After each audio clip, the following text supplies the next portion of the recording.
اعوذ باللہ من الشیطان الرجیم بسم اللہ الرحمن الرحیم۔ اللہ تبارک و تعالیٰ کے نام سے شروع جو بڑا مہربان نہایت رحم کرنے والا ہے۔ حضرت نواز بن سمعان کلابی رضی اللہ عنہ سے روایت کرتے ہیں کہ ایک دن رسول اللہ صلی اللہ علیہ وسلم نے دجال کا ذکر کیا اور فرمایا، پھر اللہ تعالیٰ کے نبی عیسیٰ علیہ السلام ان لوگوں کے پاس تشریف لائیں گے جنہیں اللہ تعالیٰ نے فتنہ دجال سے بچا لیا ہوگا، انہیں تسلی دیں گے اور انہیں ان درجات سے آگاہ کریں گے جو اللہ تعالیٰ نے ان کے لیے جنت میں تیار کر رکھے ہوں گے۔ حضرت ابو بکر رضی اللہ عنہ سے روایت ہے کہ نبی اکرم صلی اللہ علیہ وسلم نے فرمایا، مدینہ کے لوگ مسیح دجال سے مرعوب نہیں ہوں گے۔ اس وقت مدینہ کے 7 دروازے ہوں گے اور ہر دروازے پر 2 فرشتے پہرا دے رہے ہوں گے۔ حضرت ابو ہریرہ رضی اللہ عنہ سے روایت ہے کہ رسول اللہ صلی اللہ علیہ وسلم نے فرمایا، کانا دجال مشرق کی طرف سے آئے گا، اس کا مقصد مدینہ منورہ آنے کا ہوگا، وہ احد پہاڑ کے پیچھے آئے گا، پھر فرشتے اس کا رخ شام کی طرف پھیر دیں گے اور وہ وہیں ہلاک ہوگا۔ فتنہ دجال سے بچنے والے خوش نصیبوں کو اللہ تعالیٰ دنیا میں ہی بلند درجات کی بشارت دیں گے۔ فتنہ دجال سے متعلق مسلسل حدیث سے یہ بات ثابت ہے کہ وہ اور اس کا فتنہ دنیا میں ہر جگہ پر داخل ہو سکے گا سوائے مکہ اور مدینہ شہر کے، جن کے حلقے کے داخل دروازے پر فرشتے پہرا دینے کے لیے کھڑے ہوں گے اور دجال اس کے پیروکاروں کو یہاں سے بھگا دیں گے۔ مگر آپ کو یہ جان کر حیرت ہوگی کہ حدیث سب سے مستند کتاب صحیح بخاری کی ایک حدیث مبارکہ کے اندر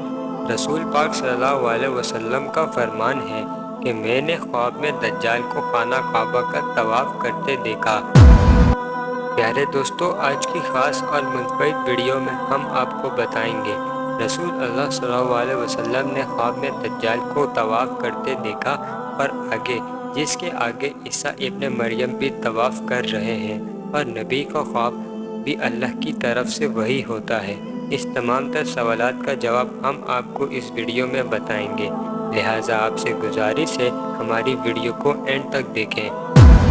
یہ بالکل سچی خواب ہوتی ہے جیسا کہ رسول پاک صلی اللہ علیہ وسلم نے خواب کے اندر فتح مکہ سے پہلے دیکھا کہ آپ نے صحابہ کرام کے ساتھ کعبہ کا طواف کر رہے ہیں، اور اسے اللہ کا حکم مان کر آپ نے بالکل ایسا ہی کیا۔ ابراہیم علیہ السلام نے اپنے بیٹے اسماعیل علیہ السلام کو خواب کے اندر اللہ کی راہ کے اندر ذبح کرتے دیکھا تو اسے حقیقت کے اندر پورا کیا، یعنی نبیوں کے خواب کبھی جھوٹے نہیں ہوتے، وہ جو کچھ بھی دیکھتے ہیں وہ حقیقت کے اندر ضروری ہوتا ہے، کیونکہ وہ اللہ کی طرف سے وحی ہوتی ہے۔ لیکن بظاہر دجال سے متعلق دونوں باتیں ایک دوسرے سے میل نہیں کھاتی، تو یہ سوال ہے کہ ان دونوں میں سے حقیقت آخر کس حدیث مبارکہ کے اندر ہے؟ کون سی بات سچ ہے کہ دجال اور عیسیٰ ابن مریم کا ایک ساتھ خانہ کعبہ میں طواف کرنے کا کیا مطلب؟ لیکن سب سے پہلے صحیح بخاری کی اس مکمل حدیث مبارکہ پر غور کریں کہ رسول پاک صلی اللہ علیہ وسلم کا فرمان ہے کہ بے شک اللہ کانا نہیں، جبکہ مسیح دجال کی دائیں آنکھ کانی ہے، جیسے انگور کا پھولا ہوا دانہ۔ اور میں نے خواب کے اندر کعبہ کے پاس دیکھا تو کیا دیکھتا ہوں، ایک ڈبی رنگت کا ایک آدمی ہے، اپنے آس پاس موجود لوگوں سے بہت ہی خوبصورت، اس کے پنگھرالے بال ہیں اور دونوں کندھے کے درمیان لٹک رہے ہیں، سر سے پانی کے قطرے ٹپک رہے ہیں۔ وہ 2 مردوں کے کندھے پر اپنے دونوں ہاتھ رکھے ہوئے کعبہ کا طواف کر رہے ہیں۔ میں نے پوچھا کہ یہ کون ہیں تو کہا گیا کہ مسیح ابن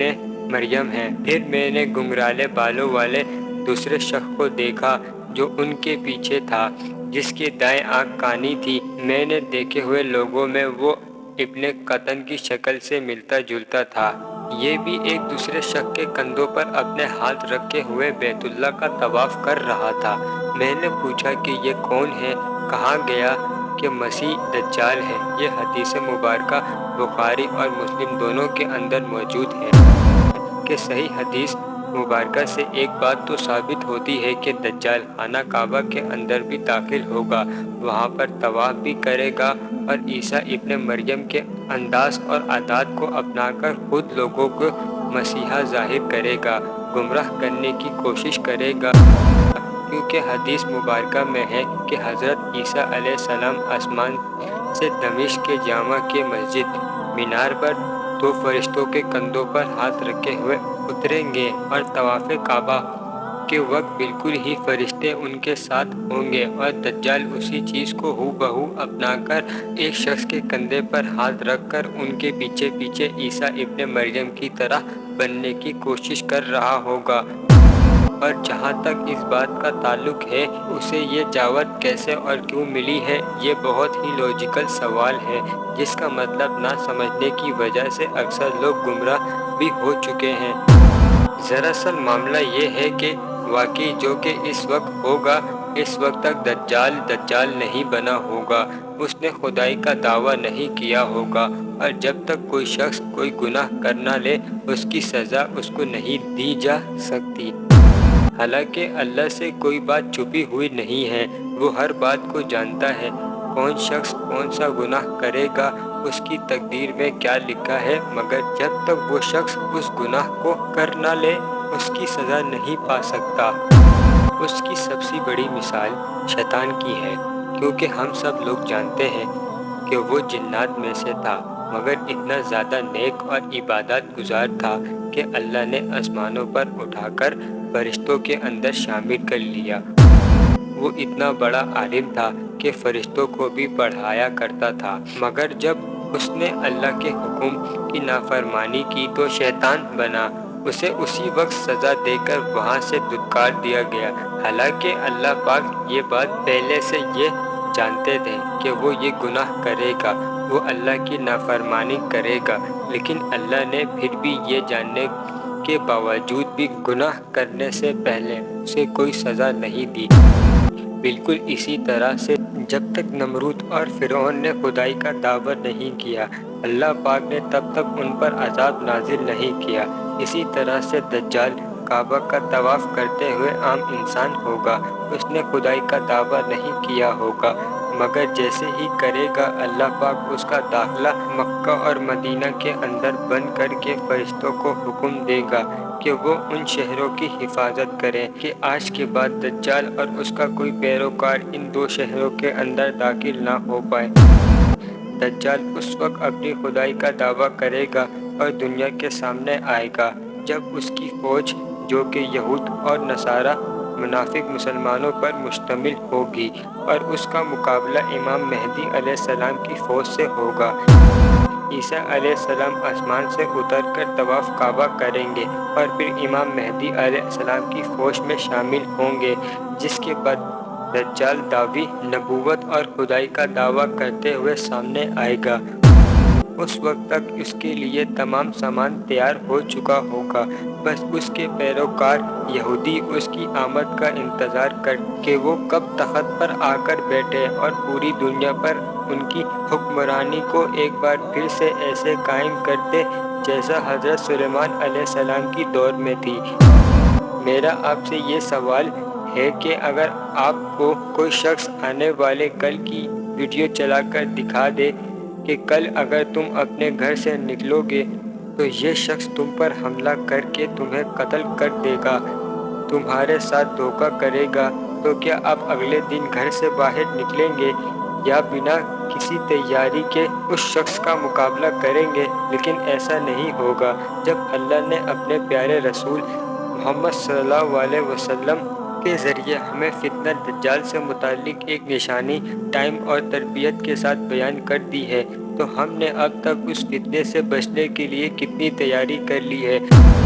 جو کہ ہمارے ہمیشہ کی زندگی کا معاملہ ہے۔ اس غفلت کی آخر وجہ کیا ہے؟ بہت سے لوگوں کو لگتا ہے کہ ہم نے دجال کی اتنی نشانی سن لی ہے اور سمجھ لی ہے، اس کے ماتھے پر کافر لکھا ہوگا جسے ہر مسلمان پڑھ سکے گا، تو ہم تو چاہ کر بھی اس کے بہکاوے میں نہیں آ سکتے۔ مگر دوستو، معاملہ اتنا آسان نہیں ہے، کیونکہ اگر یہ معاملہ اتنا آسان ہوتا تو اللہ کے رسول ہمیں بار بار اس فتنہ سے بھلا کیوں ڈراتے، ہمیں بار بار خبردار کیوں کرتے؟ اس لیے کہ سب کچھ جان کر بھی دجال سسٹم آپ کو اتنا کنفیوز کر دے گا کہ آپ سمجھ نہیں پائیں گے کہ آخر سچ کیا ہے اور جھوٹ کیا۔ وہ کافرے یعنی کافر کی الگ تلگ تعویل آپ کو نکال کر دے گا۔ اور اگر اس کی آپ زندہ مثال آج کے ٹائم کے اندر دیکھنا چاہتے ہیں تو اپنے آس پاس نظر دوڑائیں اور دیکھیں کہ جو شخص بھی دلیل کے ساتھ اللہ اور اس کے رسول کی بات کرتا ہے، سچ کو لوگوں تک پہنچاتا ہے، لیکن اس کے باوجود پوری انڈیا، پاکستان اور سب کو انٹرنیٹ کے عالم دین سے فتنہ اور کافر کہہ کر اس کے پیچھے کیوں پڑ جاتے ہیں؟ اور بیچارے سادہ لوگ جنہوں نے خود سے کبھی دین کو پڑھا ہی نہیں، ایسے کوٹ عالم دین کی باتوں کے اندر کتنے آسانی سے آ جاتے ہیں۔ بالکل یہی حال دجال میڈیا بھی آپ کی سوچ کے ساتھ کرے گا، اور آپ خود سے ریسرچ کیے بغیر اور حقائق کو جانے بغیر ان کے پیچھے چڑھ پڑیں گے۔ اس لیے فتنہ دجال آپ کی ایمان کی سب سے بڑی آزمائش ہوگی، کیونکہ یہ گمراہی آپ نے خود اپنے ہاتھوں سے کمائی ہوگی، اور اگر آپ ایسے گمراہی کے اندر مر گئے تو آپ کو دوبارہ کبھی اس کو ریکور کرنے کا موقع نہیں ملے گا۔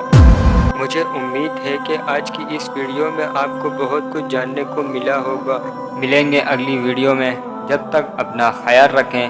وما علینا بلاغ المبین۔